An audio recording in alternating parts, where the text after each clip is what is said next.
আজকে আমরা সবাই মিলে কোথায় বের হলাম আর এত সকাল সকাল কেনই বা বের হলাম আর এত সুন্দর জায়গা কেনই বা যাচ্ছি অবশ্যই কিন্তু তোমাদের সাথে শেয়ার করব। তো hello guys, welcome back to my channel. তো তোমরা কেমন আছো? আশা করি সবাই খুব ভালো আছো, সুস্থ আছো। তো আজকের ভিডিওটা কিন্তু কন্টিনিউ দেখতে থাকো।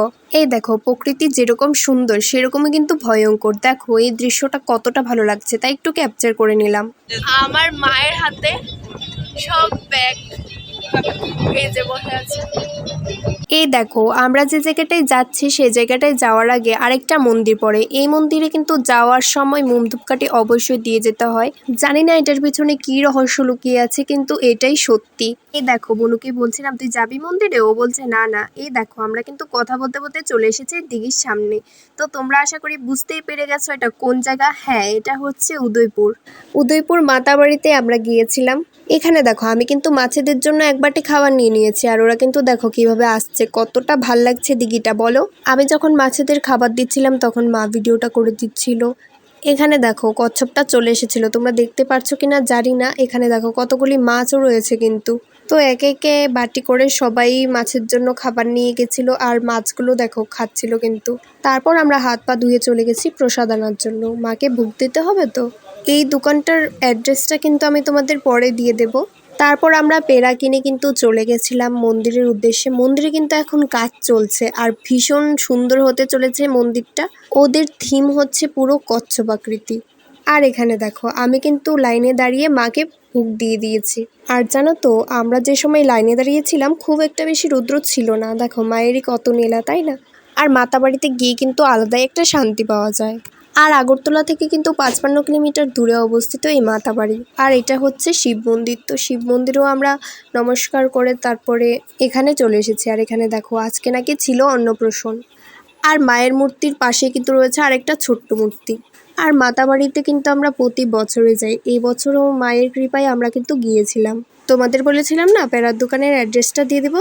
ঠিক দেখো, দিঘির অপোজিট সাইডে রয়েছে এই দোকানটা। অন্যান্য আরও দোকান রয়েছে, কিন্তু আমরা এই দোকানটা থেকেই কিন্তু নিয়েছি। তারপর দেখো, আমরা নিরামিষ হোটেলে গিয়ে একটু খাওয়া দাওয়া করে নিয়েছিলাম।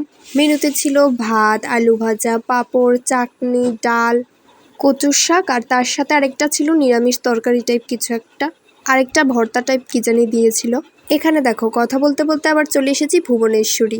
যাই হোক, এই জায়গাতে কিন্তু আমি ফার্স্ট টাইম এসেছি। এই মন্দিরটা কিন্তু অপূর্ব সুন্দর। এই দেখো কত সুন্দর জায়গা, আর ওয়েদারটা দেখো কত সুন্দর। প্রি ওয়েডিং শ্যুট, ফটোশ্যুট, এইসব শ্যুটের, ভিডিও শ্যুট, শ্যুট, এইসব শ্যুটের জন্য একদম পারফেক্ট জায়গা। ওই দেখো রেড কালারের মন্দিরটা, এটা হচ্ছে মায়ের মন্দির। আর একদম শান্তির জায়গা এই জায়গাটা। আরেকটা কথা বলে দিই, এই জায়গাটাতে আসতে গেলে কিন্তু তোমাদের টিকিট দিয়ে আসতে হবে।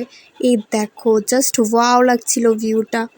আচ্ছা, তোমরা কেউ কি আগে এই জায়গাটাতে এসে গেছো? অবশ্যই কিন্তু কমেন্টে জানাবে। এইবার আমরা চলে এসেছি মায়ের মন্দিরে। এখানে দেখো মায়ের মন্দিরটা কত সুন্দর, তোমাদের কিন্তু দেখিয়ে দিয়েছি। কথা বলতে বলতে আবার বেরিয়ে গেছি। এবার কিন্তু যাব আমরা তপুবন। তো এই দেখো গাড়ির মধ্যে চুলের অবস্থা, মানে সব জট পাকিয়ে যাচ্ছিল। এবার দেখো, আমাদের ঘোরাঘুরি প্রায় শেষের পথে, এখন কিন্তু রৌদ্র উঠেছে। আর সবই হচ্ছে মায়ের নীলা। এতক্ষণ দেখো কোনো রোদ টোদ কিন্তু ছিল না। ভুবনেশ্বরে গিয়ে কিন্তু আমি রিলস শ্যুট করে নিয়েছি, আর সেই রিলটা এখন তোমাদের সাথে শেয়ার করছি। কোন গানটা ছিল জানো? তুজকো বা নাকে সমন্দর, এই গানটা ছিল। আর হ্যাঁ, আমি কিন্তু ইনস্টাগ্রামের নামটা চেঞ্জ করেছি, স্বর্ণালী দেবনাথ। তোমরা গিয়ে একটু ফলো করে দেবে। এবার দেখো, আবার চলে এসেছি তপুবন। তো এই দেখো, তপুবনের গেটটা কিন্তু ভীষণ সুন্দর।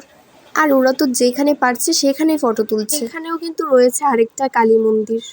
আর এখানে গিয়েও দেখো সবাই কিন্তু পোজ দিয়ে ফটো তুলতে শুরু করে দিয়েছে। তার সাথেই হচ্ছে তপুবনের যে আশ্রমটা, প্রচণ্ড রোদ কিন্তু। এই দেখো, আর আমি মন্দিরটাতে এসে গেছি এ নিয়ে কিন্তু 2বার।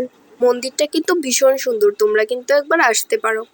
আচ্ছা, ভিতরে যে ঠাকুরটা বসে আছে, এই ঠাকুরটা কিন্তু অবিকল মানুষের মতো, জানো তো। এখানে দেখো, আমি কিন্তু ঘন্টা বাজিয়ে নিয়েছি, তারপর চলে গেছি প্রণাম করার জন্য। তারপর এখন আমরা বেরিয়ে গেছি বাড়ির উদ্দেশ্যে। এত ঘোরাঘুরি করার পর কিন্তু বিকাল হয়ে গেছে। এখন দেখো আমরা বেরিয়ে গেছি। আর এইটা হচ্ছে আমাদের আগরতলার ভিউ। জাস্ট ওয়াও লাগছিল, জানো তো। রাতের বেলা আরও বেশি সুন্দর লাগে। ওই যে কারেন্টের পিলারগুলো রয়েছে সেখানে কিন্তু লাইট জ্বলে। আর আমরা কিন্তু ভীষণ টায়ার্ড হয়ে গেছি এত ঘোরাঘুরি করে। তোমাদের আজকের ভিডিওটা একটুও ভালো লেগে থাকলে অবশ্যই কিন্তু লাইক কমেন্ট শেয়ার করতে ভুলবে না। এই দেখো আকাশটা কতটা ভাল লাগছে, তাই আমি একটু ভিডিও ক্যাপচার করে নিয়েছি। আর ভীষণ কিন্তু সুন্দর লাগছে। আমার ইচ্ছা করছিল যে গাড়িটা থামিয়ে তারপর আমি এখানে কয়েকটা রিল শ্যুট করে নিই। মানে কি আর বলবো, যখন যা ইচ্ছা করে তাই করি, কি আর করব। বিকাল হয়ে গেছিলো আর সূর্যটাও ডুবে ডুবে যাচ্ছিল। এই দেখো কতটা সুন্দর লাগছে। তো আজকের মতো টাটা।